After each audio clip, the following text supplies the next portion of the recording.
What's up and welcome back, guys. Today we're going to be showing you how to fix the power steering pump, or how to replace the power steering pump on a 2014 Chrysler 300. I should say 2011 and up Chrysler 300, right? All right, the very first step, we're going to do our best to go as quick as possible, so for the video's time's sake, right? The very first thing is disconnect the battery, open the trunk. All right, once you open the trunk, the battery's going to be underneath in the back.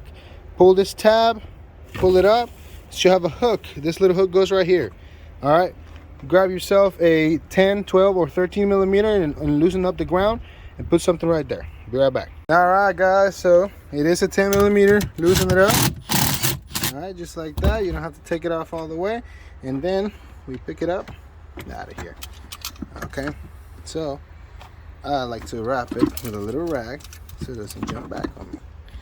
All right, there we go. Don't close the trunk, because you need a button to open it. So that's why you leave that there. Leave that open. Make sure it's not raining. Let's move on to the next step. All right, so once you loosen up your battery, the next step is going to be to raise the vehicle up and remove the front tire. All right, and in order for us to remove the front tire, this is going to be a 22 millimeter. So remember, loosen up the lug nuts while the vehicle is off the on the ground, okay? Because if not, your wheel's going to spin. So here we go. We're going to take the wheel off. All right. Now with the wheel off, our next step is going to be to remove the splash shield.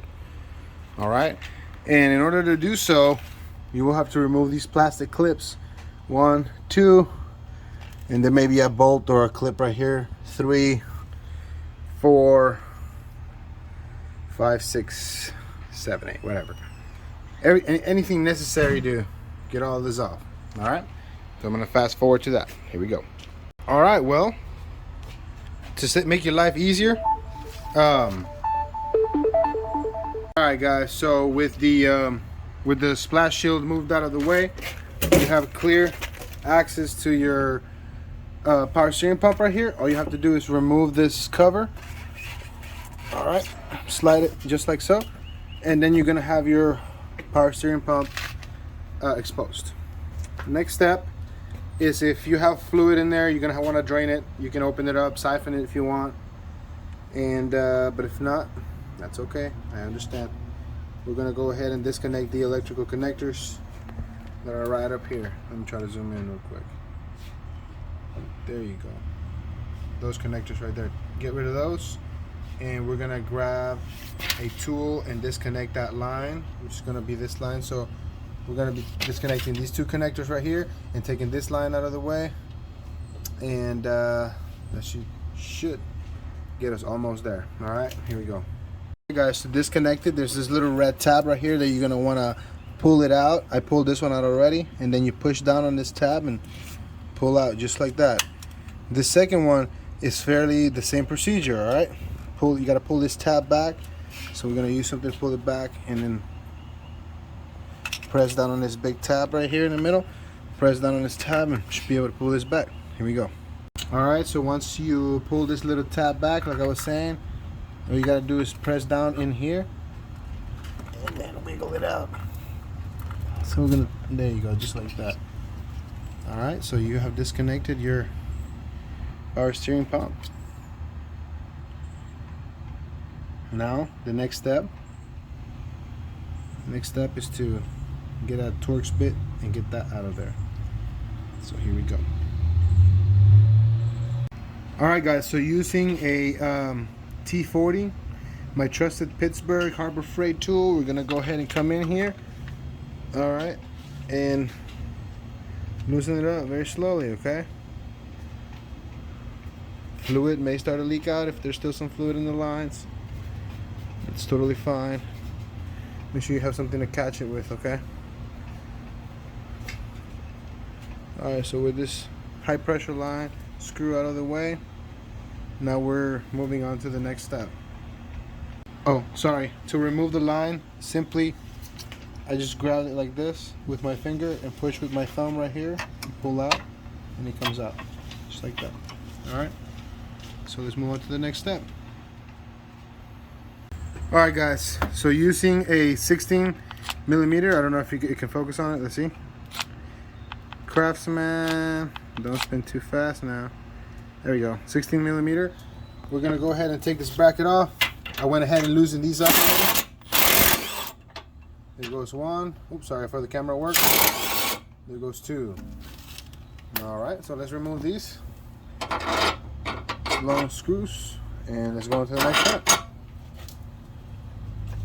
There you go. Put them to the side. Don't lose them. Alright guys, so underneath the vehicle, if you look right underneath your pump, up there, you're going to see those two screws. That one and that one. Alright. So we have a 10 millimeter here. These are the screws you need to take off in order to remove your pump. So let's take these out.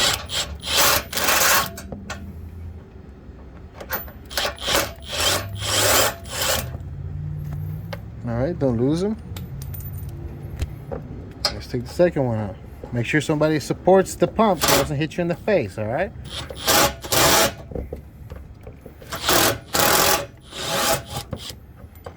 Okay, that's my boy right there. Holding on to the pump. Oh, hold on. There is one, yes. Hold on. I just realized that there is a hose right here for your power steering. Alright, we're gonna have to disconnect that hose and then it should be free.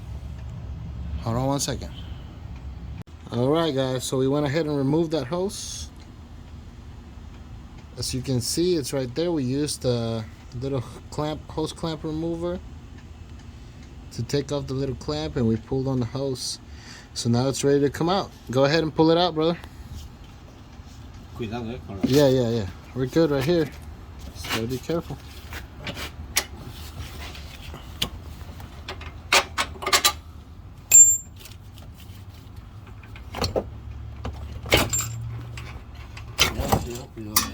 There you go. And tell them that these little equipment make the difference an hour. Oh yeah, that shit right there, guys, you need it.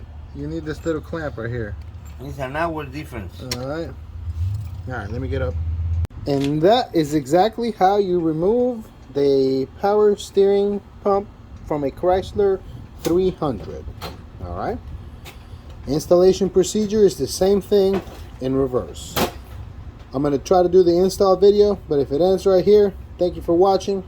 I really appreciate it, and I hope this video showed you how to do it. Okay, that's how you remove it. Now, most of the time they will leak, and you can try to replace it. But in this case, we're going to replace the whole thing. We contacted our local parts store, and they're charging us $600 plus core, so about $800 for this part.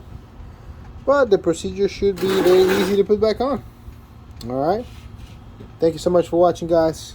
Hope we were able to show you a little bit on how to take that off, in case you didn't know, or where it is. Alright. Thank you so much for watching. Don't forget to like and subscribe. Help these videos coming. Help keep these videos coming, right? Alright. Take care.